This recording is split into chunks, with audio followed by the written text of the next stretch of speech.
Хора, след 26 часа път най-накрая съм в България. Сега имам изпит и пожелайте ни успех. И съм на кастинг. Сега искам да ви попитам един въпрос и ако на някой не му е неудобно, да ми отговори, нали, в коментар.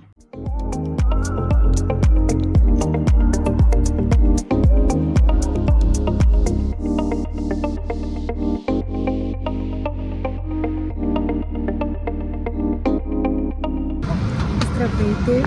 Моят първи полет предстои. Самолетът е точно толкова голям, колкото и този от Истанбул до Токио, когато идвах насам. Огромен е самолетът. Казаха, че има доста празни места и че мога да се преместя, ако не ми е удобно, което е супер.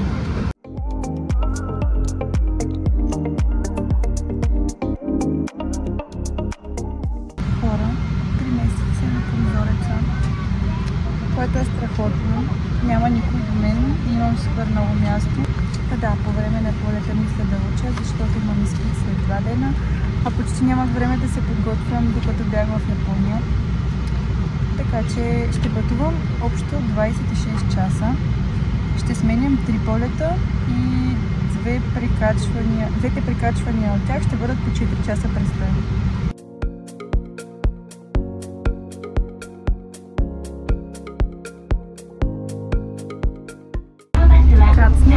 В Токио и сега с бусче трябва да се преместя от летището към терминал 3, тъй като явно е доста далеч. Боже, дано да не се изгубя, това е огромно. Здравейте хора, оцелях до тук, значи разказвам го отново. Кацнах в Токио и понеже тук летището е огромно, трябваше да хвана бусче. Това изобщо не го знаех, с което да стигна до терминал 3. Това е терминал 3. Огромно е. И в момента чакам, за да си чекирам багажа отново към следващия ми полет, който е за Истанбул. Хора, ще ми липсва това място. Когато пристигнах, там ядох най-вкусното суши. И сега ми е малко носталгично, защото вече се прибирам в България.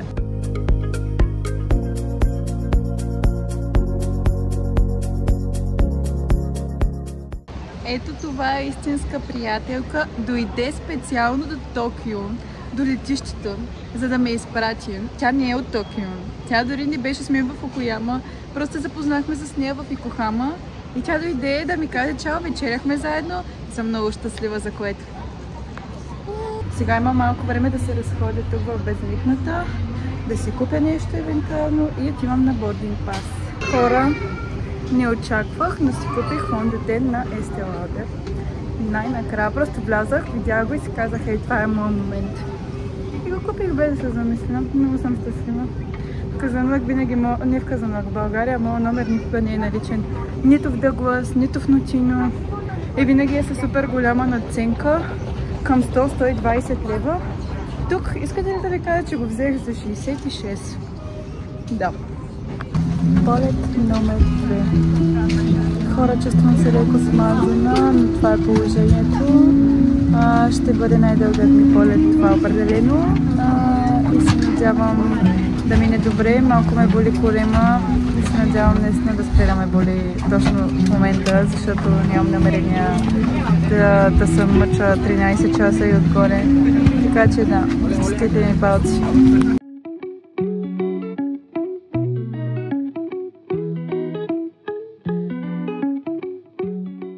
Хора, кацнах и от дългия си полет и се чувствам добре. Успях да спа през голяма част от времето и сега отивам към следващия ми финален полет за София.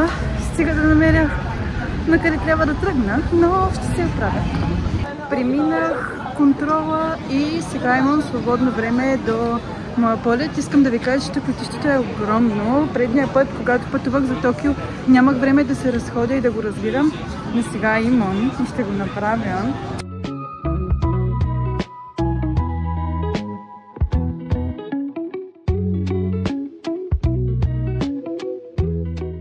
Хора, това е огромно и започвам да имам притеснение, че няма да успея да стигна до правилния гейт. В смисъл, аз си вървя така от 10 минути вече и магазини само. Не виждам гейтове, не виждам нищо. Хора, намерих гейта си най-накрая. Тук е такова обикаляне, обаче всичко е точно, оправихме се. И сега чакам да стане време за бординга. Има още 10 минути, което е прекрасно. И тук полета ми е най-кратък, може би, от всичките. Какво правих през така дългият ми 13 часов полет? Слушах книга. Слушах Storytel, защото всеки път, в който си пуснах да гледам филм, аз просто заспивах. И като цяло полета беше лек. Имахме 2 турбуленции, малко се стреснах, защото спектавиците буквално падаха до нас. Но като цяло всичко премина леко. Здравейте хора, след 26 часа път най-накрая съм в България. С моят приятел най-накрая се видяхме. Толкова ми липсваше да съм тук. Направо в Япония е толкова различно. И сега имаме един ден двамата, защото той после се прибира в Казанлък, а аз оставам, защото имам изпити.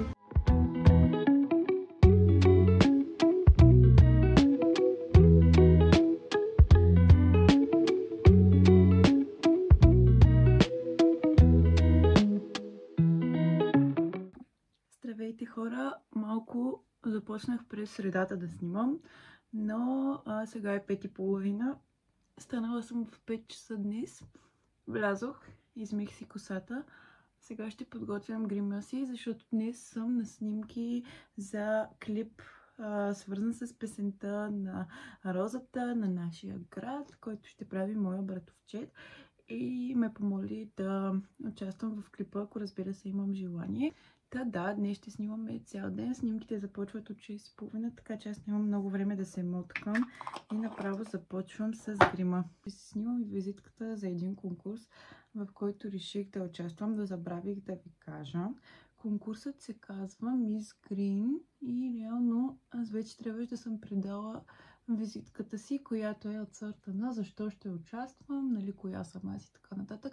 Но понеже аз бях в Япония, когато ме одобриха, нямах възможност да снимам, тъй като пък вчера бях на изпит в София и малко разбирате как стоят нещата. Но днес е деня, в който всичко трябва да се случи.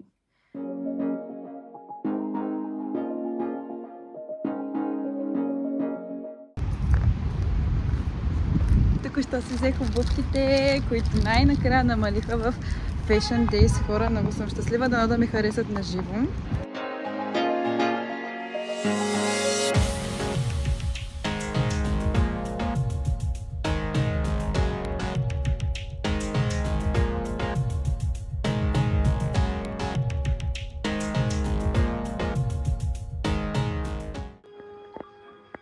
Марта! Хора, Йоана тръгва след колко дена? След 6 дена. Горе-долу толкова, нали? На втори, не знам колко. Отива в Америка и повече няма да я видим. Не, вярно, аз няма да умра там. Ще ме видят пак. О, да. Много я обичам всички и пожелавам ми много успех. А сега и да се върне. Ще се върне. А сега имаме... Да изпълним да се връща. Да. А сега имаме... Ох, спри да купиш. Така. Сега имаме изпит и пожелайте ни успех, да мине лесно и бързо и да ни ходим на поправка. Да падна теста, който имам. Да. Това е много важно. Ще се видим после.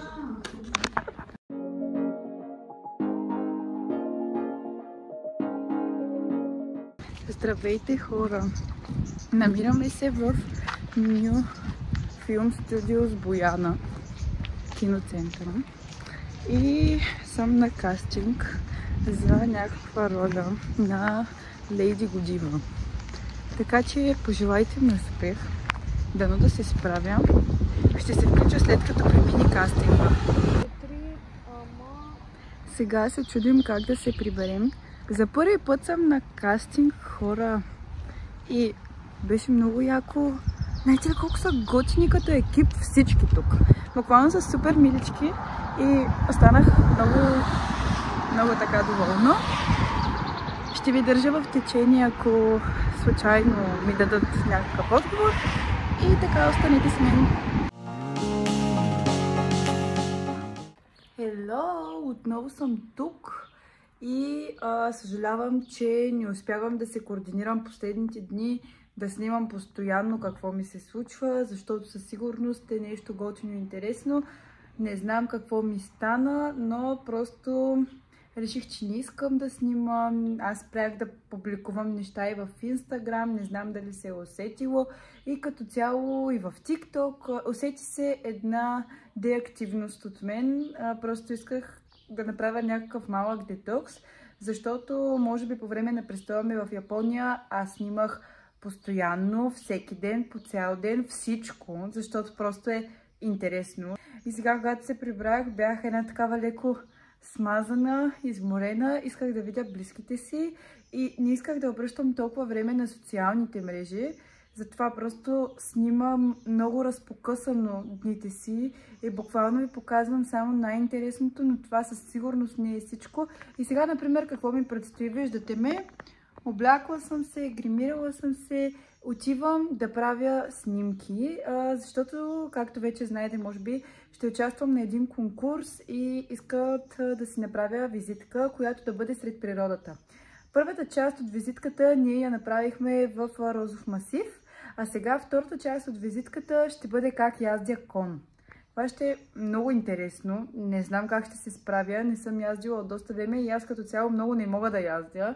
Предполагам, че ще има човек с мен, но ще бъде много интересно. Мисля, че няма да имам възможност да снимам там. Каквото мога ще ви показвам, защото ще бъда само аз и фотографа.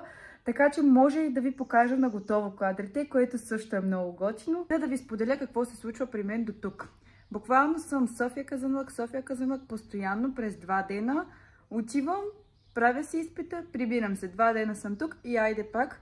И по принцип ще да е по-логично да си остана, но ако ви споделя, че крака ми не искам да става в София, няма да ми повярвате.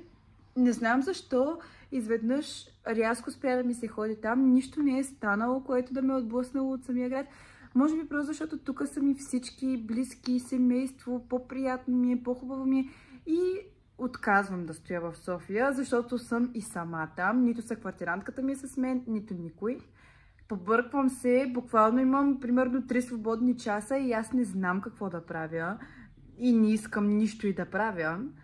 И като цяло си казвам, предпочитам да пътувам. Да, 3 часа и половина ми е в посока, защото аз пътувам с влака, но предпочитам да пътувам, отколкото да се стоя там.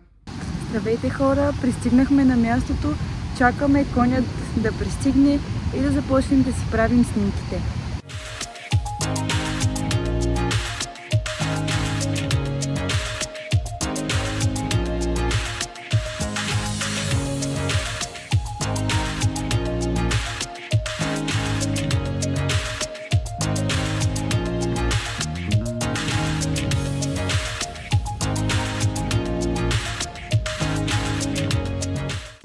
Здравейте хора, ден пореден, в който аз ще пътувам за София и буквално не знам кое е по-зле, защото вчера бях на работа цял ден, 12 часа и не се оплаквам, защото на мен ми харесва това, което правя, но просто имаше супер много хора, като за 1 юни и накрая на вечерта бях просто убита. И днес сутринта тръгвам към София с надеждата цял ден да уча, защото вчера нямах време. А утре изпита ми е доста решаващ и важен. Така че, когато имам време, ще се включвам. Когато нямам, няма, така че ще ви предавам само най-интересното. Не знам дали съм ви споменавала или не, но реших да се прибера в Казанлък за лятото и да работя в кафето, в което работих миналата година, защото просто се чувствам най-спокойна там. Харесвам шефовете си, харесвам заплащането си, харесвам начина, по който работим и просто някакси ми харесва най-много това, че пък съм си в Казанлък при близките ми, което много ме успокоява, защото колкото и да е бил тежък деня, на края на деня се прибирам и съм с тях и това някакси ме презарежда. Здравейте, с 3 опаковъчни хартии.